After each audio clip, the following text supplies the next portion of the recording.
Welcome to another RDWorks Learning Lab. Today we're going to carry on with this test text, but we're going to look at a slightly different area which I'd planned to do before the gods of fire intervened. Now, let's open up the blue processing layer, and we shall find that we've got the speed set to 200 with the power set to 14 and 65 so that we can see if we get any sort of a ramping effect. We are going to switch the ramp effect off, and this time down in this overstriking area we would normally find it's unprocess by default, but what we're going to do, we're going to investigate this feature called Intaglio. Intaglio means carving into the surface, and we'll go to the red text as well, and this time we'll change it to 50 power, same speed 200, no ramp effect this time, and we wouldn't expect this to give us any ramp effect because we've set it to 50. And again we'll look at this overstriking feature and we'll set that to Intaglio. So we've got two incising cuts at different cutting powers. I can see that the test text below here without a box can be incised, i.e. we can cut into the letters. But I don't see how we can do that with this top text because the machine is going to be confused by that bounding box. Let's go to the green layer.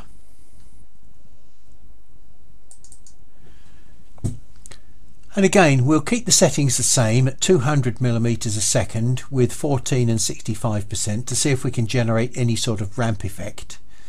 We've taken the ramp effect off, and this time we've used an overstriking feature called Relieve.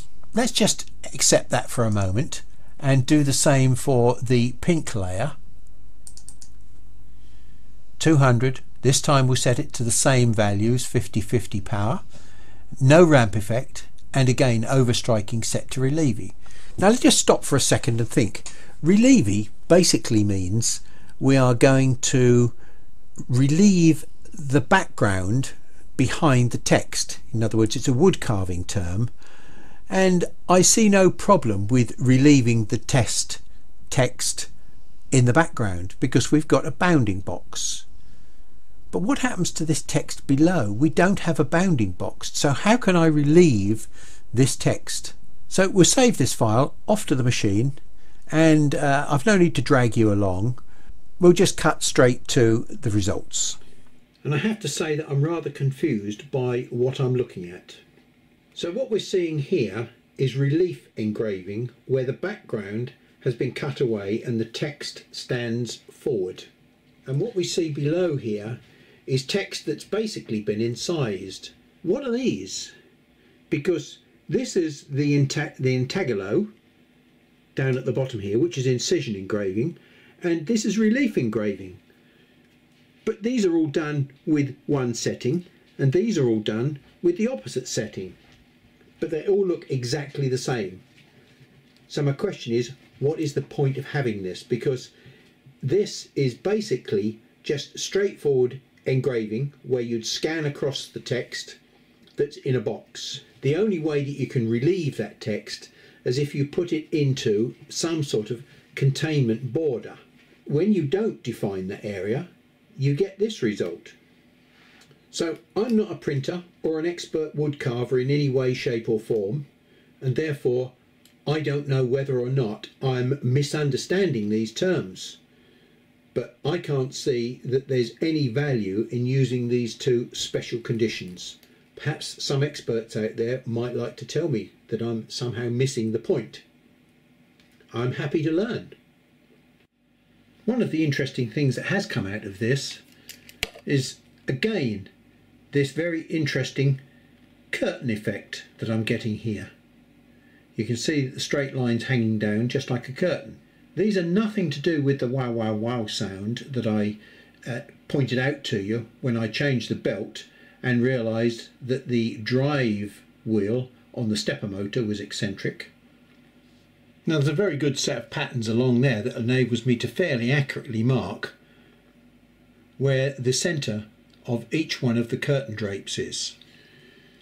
Well, that is 28 millimeters for 8 pitches. So we've got a 3.5mm pitch problem.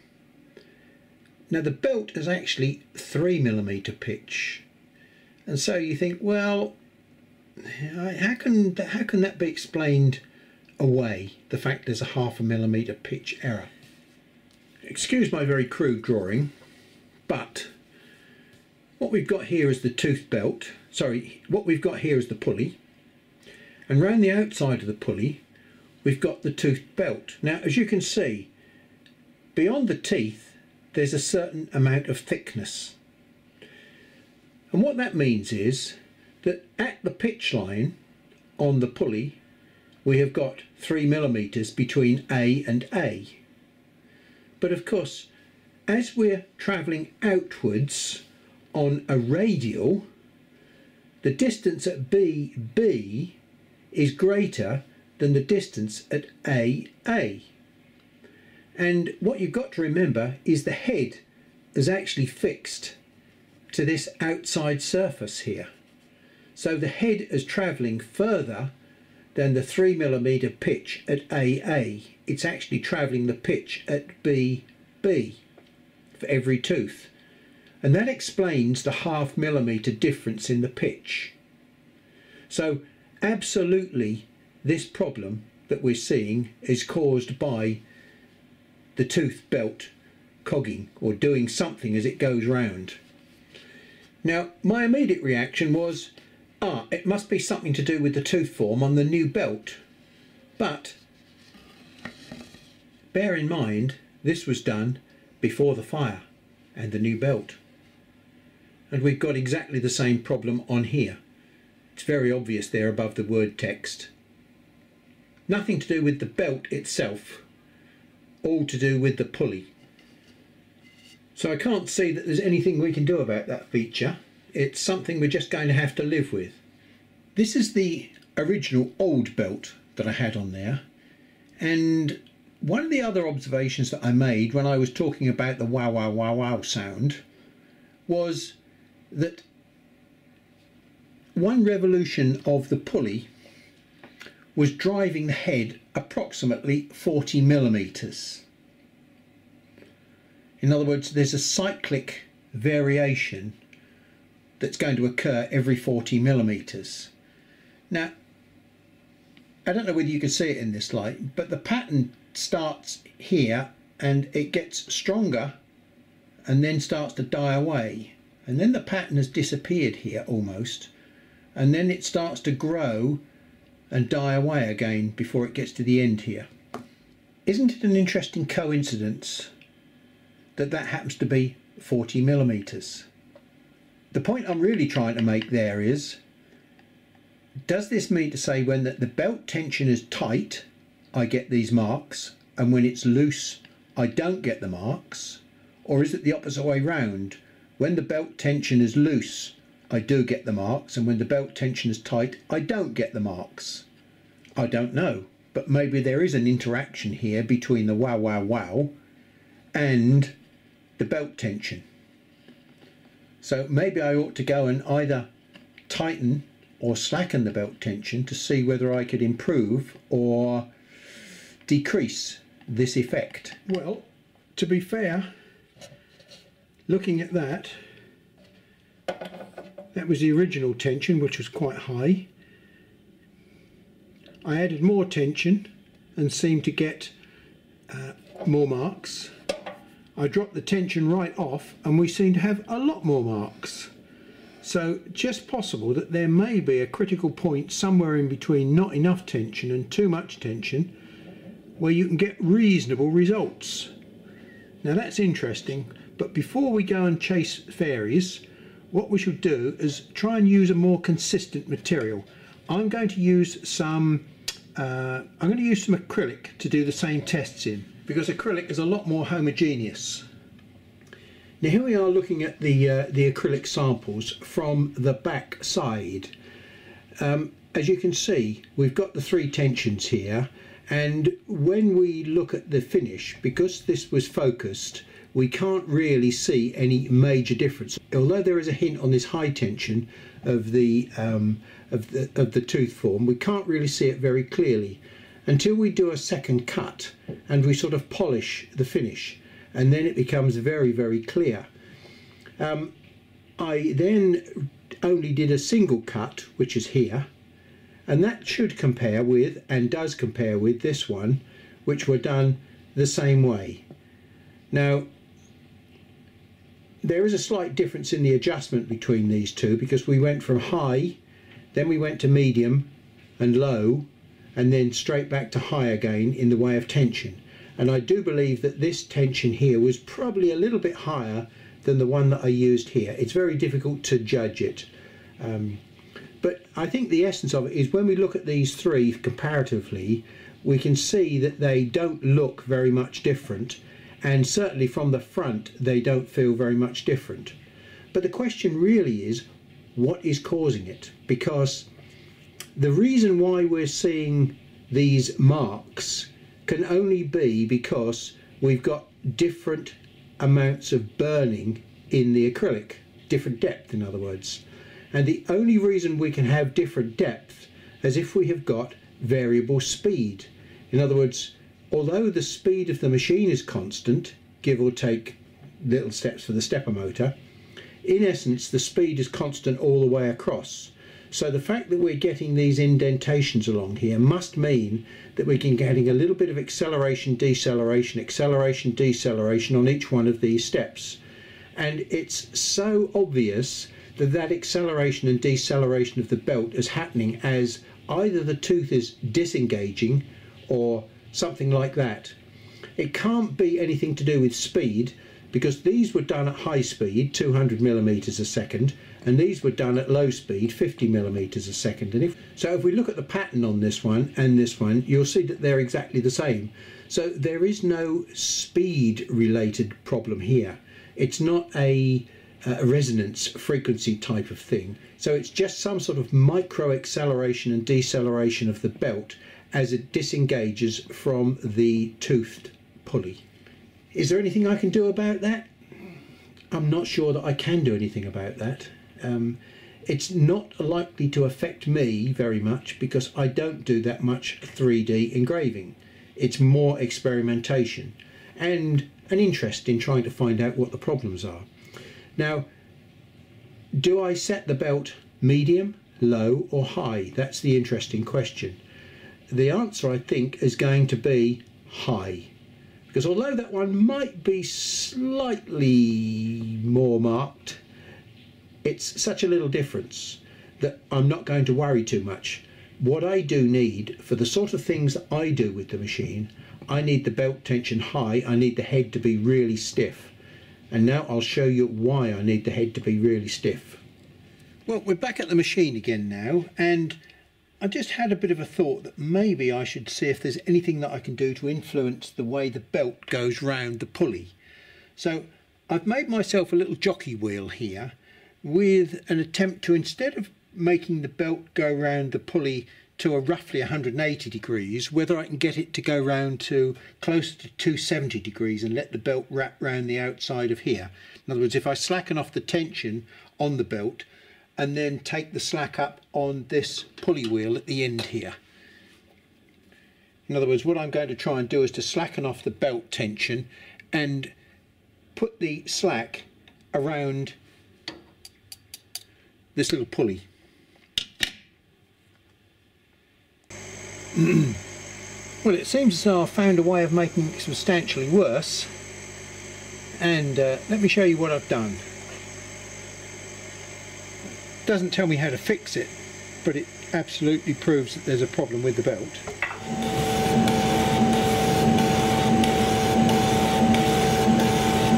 And what you can see, I've got a little jockey wheel down in there, and the belt is riding over the outside of the jockey wheel.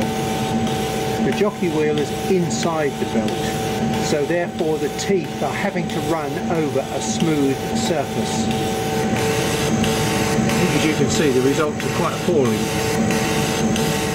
That's the difference between the tight belt at the top and the slack or the slacker belt, not as much tension on it, running around that jockey pulley. I would say it's mitigated the problem quite substantially.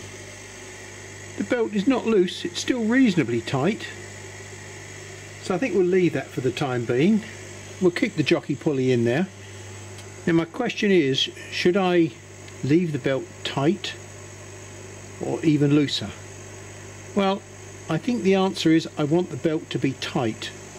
I need the head to be as responsive as possible. I can't afford to have any slack in that head at all when I'm doing this sort of work. Look at the way in which the machine is jumping around and the small detail that's taking place.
You'll notice the very hissy noise as well.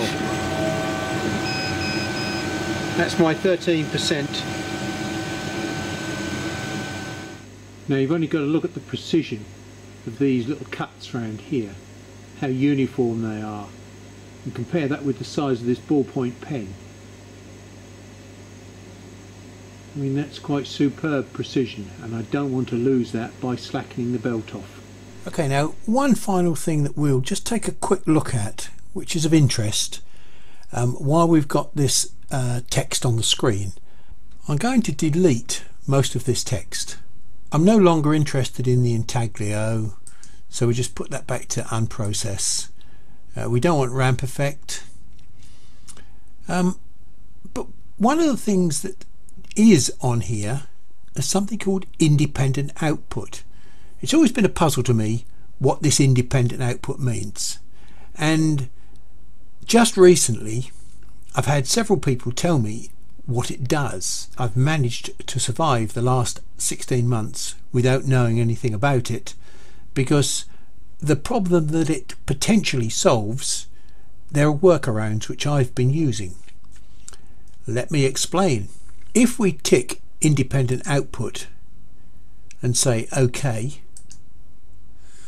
let's take a look at what happens when we run this test text.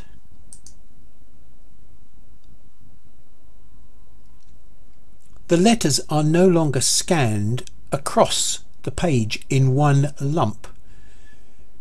They are independently scanned. That's the meaning of independent output. So what it does mean is, if you've got two blocks of text, for example, let's just do a copy on that.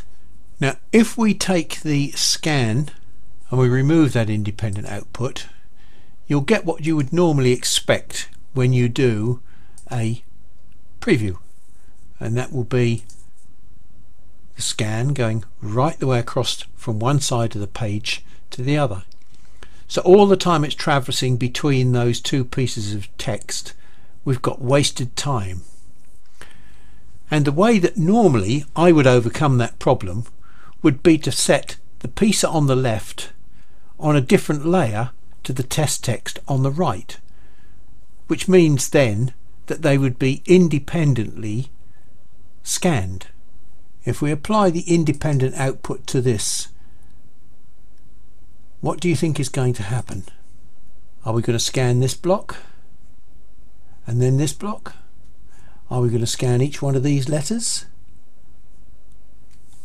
Let's have a look. Oh dear, that's a bit of a nuisance, isn't it? Because that's going to take ages. I wonder what happens if we do this. Let's make that a group, and let's make that a group. Does that help?